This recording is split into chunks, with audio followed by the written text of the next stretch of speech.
It is officially NFT season. And when I say that, I don't mean that the market is back or anything of that nature. But what I do mean is during the spring, there is a lot of conferences. There's NFT Miami, there's NYC, and then everything starts to pop up. There's Consensus. And during the next couple of weeks and months, things are going to get pretty crazy. So people have been asking, where am I going? What's the plan going forward? So today I want to address that. This episode was actually supposed to come out either on Sunday or Monday. However, a little shuffling around and things were a little bit crazy, so I decided to just release it as a double today. Of course, I'm going to have the regular episode with the main story, but since I didn't get this one out, I'm going to give that update. Hello, I'm Taj, digitally known as Tropic Vibes, the host of NIFTY Business, where we highlight NFTs and explore Web 3.0 as we move from pure speculation to creating real-world value.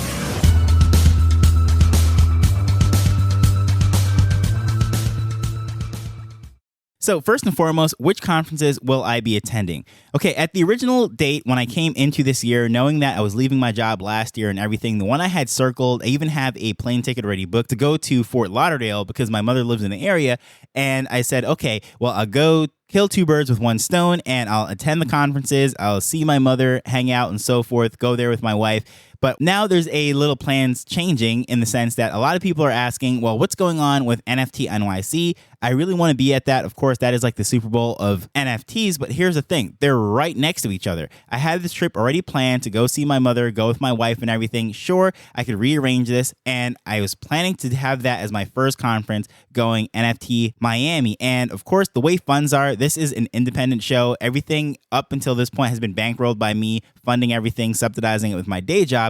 But as you know, if you've been following the show, I left my day job at the end of last year because that was just an unfulfilling path. It was just absolutely crazy. Hated going to work. If it was not a family business, I would have left it a long time ago. And with everything that I'm facing in Web3, there is no way I could have possibly continued on that path, knowing that I'm so passionate about this space, see so much opportunity, enjoy doing it. And it's like the door is wide open. At this point in its infancy, it is like a blank canvas and I get to paint it and I just want to do that. That's just so much more fulfilling. It seems like I'm operating with more purpose in this space than I did in 7 or 8 years in my last role. But going back to the whole thing, of course, not bankrolling everything with my day job, coming out of pocket, paying for everything, this really should be a self-sustaining entity. So that is what I've been thinking about. Well, revenue streams. How exactly am I going to monetize this? I said it multiple times that I don't want to run ads. So people want to know, well, why don't I want to run ads? This is a podcast. That is how the majority of podcasts makes money. Well, the industry that I'm in, of course, Web3, NFTs, all of that stuff, there is a lot of sponsorship opportunities and they pay very well. However, I just don't want to get into bed with any of them. And I don't want to put my name, my reputation associated with anything that I'm not willing to 100% know. So regardless of what sort of commissions or stipends or kickbacks or airdrops or anything I could possibly get from some sponsorship that would be most relevant to my audience, I just don't want to do it.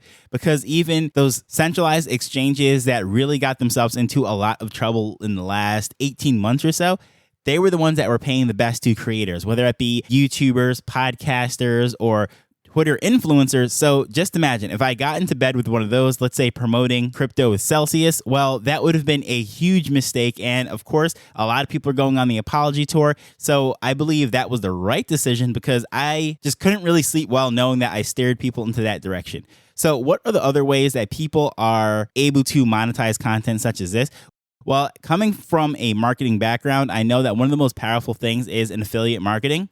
But again, it sort of comes down to the same thing as well. What am I going to put my name on, my reputation on, and say this is something that I'm willing to promote?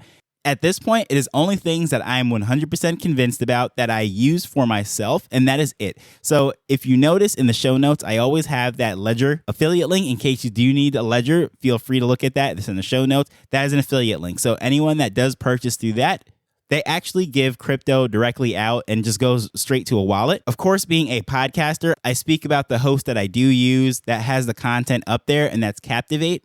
So in case you're interested in being a podcaster, that is the host I recommend. I've had an account with them since the company actually launched. I was there from the opening webinar when they kicked it off. I think it was like 2.5 years ago.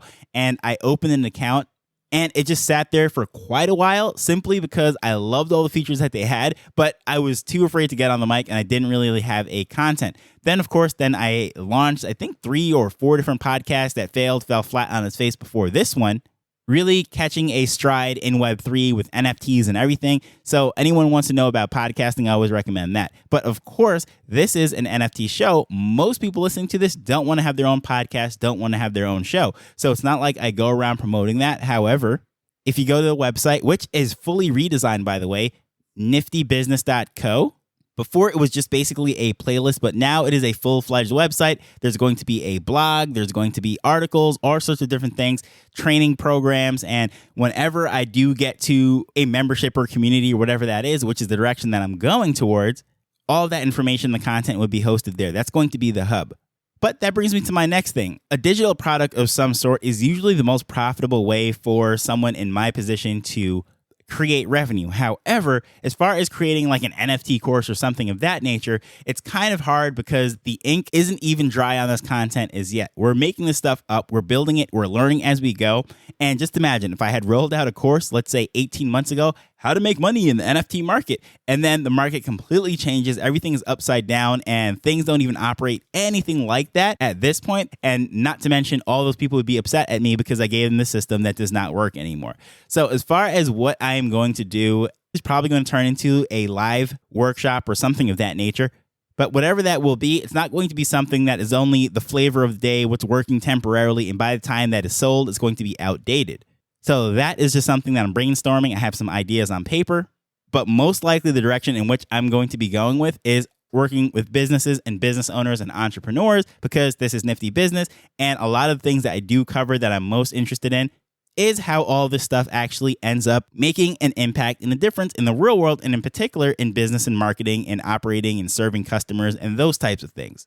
So is that going to be some sort of course, some sort of live workshop, maybe a weekend retreat, a membership? How exactly is that going to work? Well, it all depends on exactly how this shapes out. But of course, this is Web3, and eventually there's also going to be some sort of NFT that will be coming out as far as the founding people that will have access to all that stuff. They don't have to pay anymore. But as we're seeing right now, we can't rely on secondary sales to run a business. I'm literally trying to build a business out of this, and I'm not just trying to fly by night selling NFTs and all of those things. I want to be able to walk down the street, look people dead in the eye, and shake their hand and smile and say, yes, I'm out here doing the best I can, and I'm absolutely representing you as if I'm running any other kind of business in the world. And it just happens to be that this is a tech business in Web3 and NFTs are involved. And I don't want to be one of those people that have to hide behind the profile picture and hire security because I'm afraid to go outside. So that is why I'm looking at this as a long-term play as to, okay, how can this be sustained? How can this be a stream of income that really funds everything? And I'm not relying on NFT sales. I think those NFTs are going to be a great way to build the community, build the core, and those people that get in that have been listening from day one and so forth. I think that is a great touch point, and the best way to do that, based on all my research, everything that I've seen and been reporting on, is through an NFT. However, the best way to monetize a business, how to continue that growth, is not an NFT, in my opinion. And as I've been saying, if you've been listening to the show, the NFT is a technology that allows you to do some amazing things, but it is not the product. And that's where we really went wrong between 2020 and 2022. A lot of people think that an NFT is a product. And if you listen to the episode when I was speaking about the taxes and how people are debating how should this be categorized or whatnot, it's missing the point. It is a technology. It's not an asset class, and it all depends on the particular one, how it is being used, and so forth. But I'm not going to reiterate that. If you want to hear all that, just listen to episode number 409 when I go into that in full detail. So as far as NFTs go and building a community and a core, well, there's a thesis out there. It's called the 1,000 Fans Thesis, and this is something that has been circulating with anyone that has been creating content, online marketing, anything of that nature, really knows this, that for the most part, if you get 1,000 people that are passionate about what you're doing, it doesn't matter if you are selling ice cream cones or lemonade or whatever it might be, that 1,000 true fans, 1,000 supporters can build a multi-million-dollar business. So when a lot of people were launching these NFT products saying, okay, well, If 1,000 fans could be in business, then a 10,000 year product or a 10,000 year NFT project should be a $1 billion business. And that is not exactly how it works. Not everyone is Bored Apes or Doodles or any of these big projects. The majority of them had no clue how to do the next step, which was generating revenue over time. And they were just relying on secondary sales and all of that stuff. But of course, you've been listening to the show. Don't have to go into all that. You know where that is. But the core thing to understand is, who exactly are you serving? And as far as this show goes, and if you've been listening this far, I can pretty much assume that you're not just listening to this for DGen tips for the next project that you should mint into and make $1 million overnight, because that is not something that I've been covering from day one. Sure, I speak about certain things that are getting ready to launch that I think are just really cool, innovative, and so forth. But generally speaking, I would say 99.9% of the time I speak about an NFT project, it is after it launches.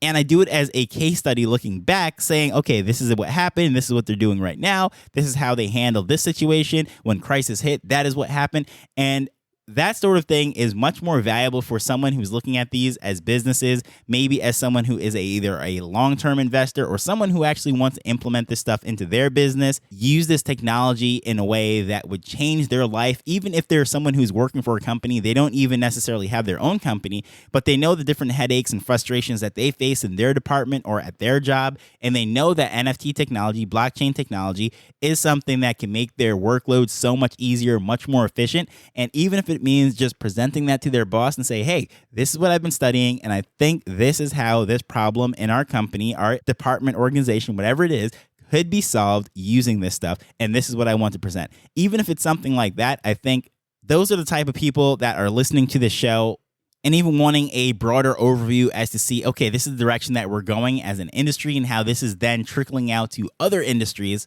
But as far as defining the what now, like what is it that they want beyond that? Of course, the news, the analysis, the coverage of all this stuff, sharing this information, condensing it down to under 20, 30 minutes, many times even down to 5 minutes. I think those are the things that we value. But as far as what to build on and continue growth, well, that is something that I really need you guys for. I ran a survey, didn't go so well. And when I say not so well, I literally got one response. But I would love to know, what are you most interested in? Whether it is on Twitter, please feel free to reach out to me at Tropic Vibes, or if it is via email, the contact information is in the show notes. I would absolutely love to hear your feedback, your thoughts, and requests for the future. But as usual, I just want to thank you for taking time to listen to this as we're learning and building Web3 together. So until next time, later. The Nifty Business Show is not investment advice. It provides insights and information within the space. As with anything, please do your own research before making a decision whether you're making an investment or a purchase.